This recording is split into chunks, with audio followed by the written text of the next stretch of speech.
السلام علیکم ورحمۃ اللہ وبرکاتہ. الحمد للہ رب العالمین والعاقبۃ للمتقین والصلاة والسلام علی اشرف الانبیاء والمرسلین نبینا محمد وعلی آلہ وصحبہ اجمعین. اما بعد. رب اشرح لی صدری ویسر لی امری واحلل عقدۃ من لسانی یفقہوا قولی.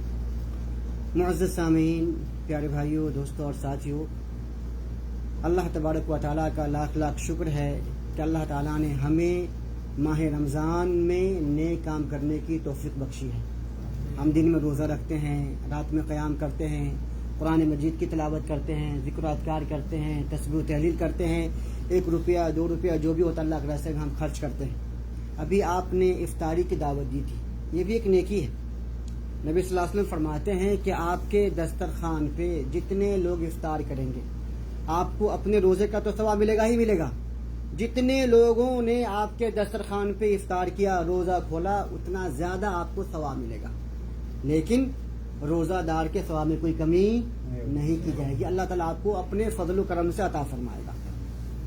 ابھی بات چلی تھی کہ مفلس کسے کہتے ہیں. ایک سوال آیا تھا، مفلس کون ہے؟ سمجھتے ہیں مفلس آپ؟ مفلس غریب ہے نا، بالکل صحیح سمجھا آپ نے.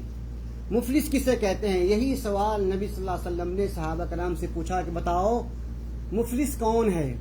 تو صحابہ کرام نے بھی جواب دیا کہ جس کے پاس مال نہ ہو، دولت نہ ہو، غریب ہو، فقیر ہو، اسے مفلس کہتے ہیں. تو نبی صلی اللہ علیہ وسلم فرماتے ہیں کہ قیامت کے دن مفلس وہ نہیں ہے. قیامت کے دن مفلس وہ ہوگا جو ممکن دنیا میں بڑا مالدار بھی رہا ہوگا. ہاں، وہ ہوگا جس نے نماز پڑھی ہوگی، روزہ رکھا ہوگا، زکوٰۃ بھی دیا ہوگا، بہت سے نیک کام کیے ہوں گے، تہجد پڑھا ہوگا، بہت نیک کام کیے ہوں گے. لیکن اس نے کیا کیا ہوگا؟ اسے جھانپڑ مار دیا ہوگا، اسے گالی دے دیا ہوگا، اس کا سامان چوری کر لیا ہوگا، یا کھیت میں گیا مطلب بکری لے کر کے تو کسی کا اس کا سامان کاٹ لیا. مطلب حقوق العباد، بندوں پہ اس نے ظلم کیا ہوگا. حق ایک انسان پہ 2 طرح کے حقوق ہیں. ایک حق ہے اللہ کا، جیسے نماز، روزہ، زکوٰۃ، قربانی، حج، جو واجبات ہے، اسلام کا ارکان ہے، آدھار ہے، یہ اللہ کے حق، اللہ کے حقوق، ہمیں یہ بھی ادا کرنا ہے. دوسرا حق ہے بندوں کا، جیسے ماں باپ کے حقوق ہیں، بیوی کے حقوق ہیں، بچوں کے حقوق ہیں، دوستوں کے حقوق ہیں، سب کے حقوق ہیں. آپ 2 پارٹنرشپ ہیں، 2 پارٹنر کے حقوق ہیں. تو اگر آپ نے بندوں پہ اگر ظلم کیا ہوگا اور آپ نے دنیا میں معافی نہیں مانگی، اگر بندہ معاف کر دے گا تو اللہ بھی معاف فرما دے گا. اگر بندہ نے معاف نہیں کیا تو اللہ بھی معاف نہیں کرے گا. تو قیامت کے دن مفلس وہ ہوگا کہ اس کے پاس جو نیکیاں ہوں گی، ان کی نیکیاں، میں نے اسے گالی دیا، اس میں سے لے کر کے گالی کے برابر کتنی نیکی ہے لے کے ان کو دے دیا جائے گا. میں نے ان کو مارا ہوگا، میری نیکی ان کو دے دی جائے گی.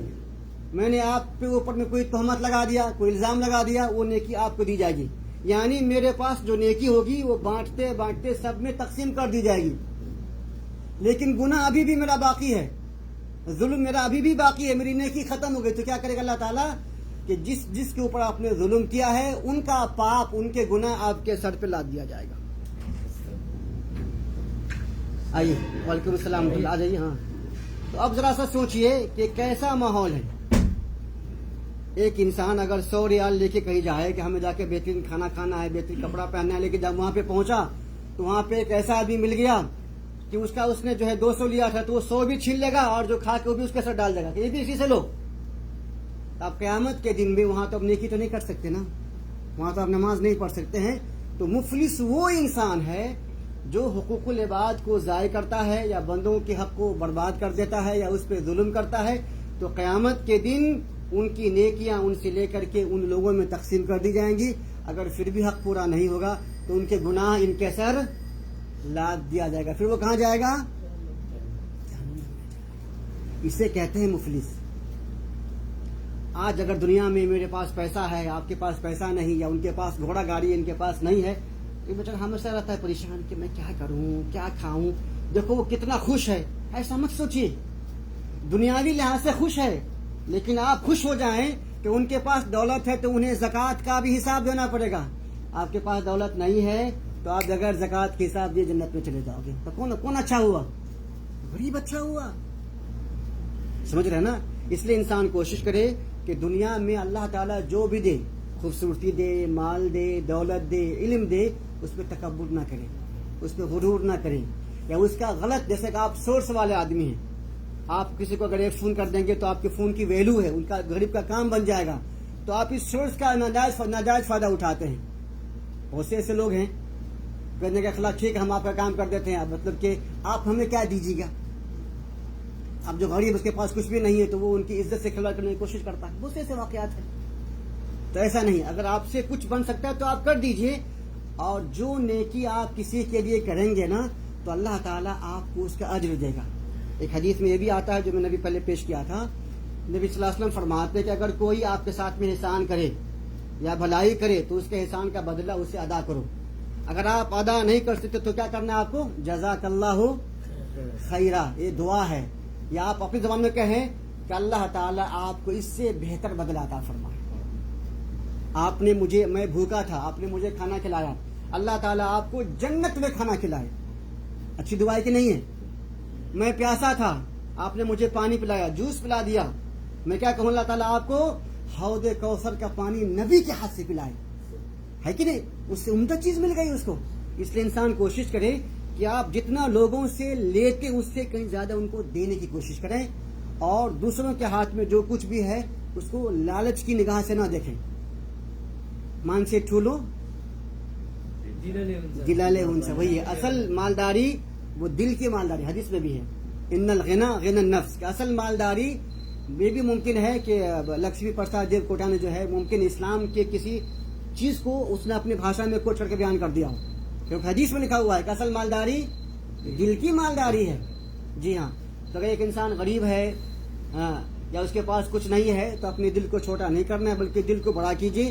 اگر دل بڑا ہے تو اللہ تعالیٰ مہربان ہے، وہ جب چاہے دے سکتا ہے. ذرا سوچئے، نبی صلی اللہ علیہ وسلم 9 بیویوں کے شوہر تھے. ایک مہمان کہتا ہے کہ نبی میں آپ کا مہمان ہوں، مجھے کھانا کھلائیے. آپ صحابہ سے کہتے ہیں جاؤ پوچھ کے آؤ گھر میں کیا کھانا بنا ہے. صحابی 9 گھر میں جاتے ہیں، آواز آتی ہے کہ آج ہمارے گھر میں کھانے کے نام پہ کچھ بھی نہیں ہے. سوچئے یہ گھر کن کا ہے؟ امام الانبیاء. نبی نہیں، امام الانبیاء، سارے نبیوں کے سردار. اللہ کے بعد نبی سے کوئی بڑا ہے؟ کوئی نہیں بڑا ہے. سارے انبیاء آپ کے جھنڈے کے نیچے ہوگا قیامت کے دن. جب آپ صلی اللہ علیہ وسلم فلسطین میں تشریف لائے تھے بیت الاقدس میں، تو امامت کس نے کی؟ نبی صلی اللہ علیہ وسلم نے. آپ دنیا میں آنے کے لحاظ سے آخری نبی ہیں، لیکن مقام اور رتبہ کے لحاظ سے آپ کا مقام سب سے اونچا ہے. پھر بھی اس نبی کے بارے میں ہے کہ گھر میں 9 بیویاں لیکن کھانے کو کچھ بھی نہیں ہے. حدیث میں آتا ہے کہ 2 مہینہ گزر جاتا لیکن چولہے میں آگ نہیں جلتی تھی.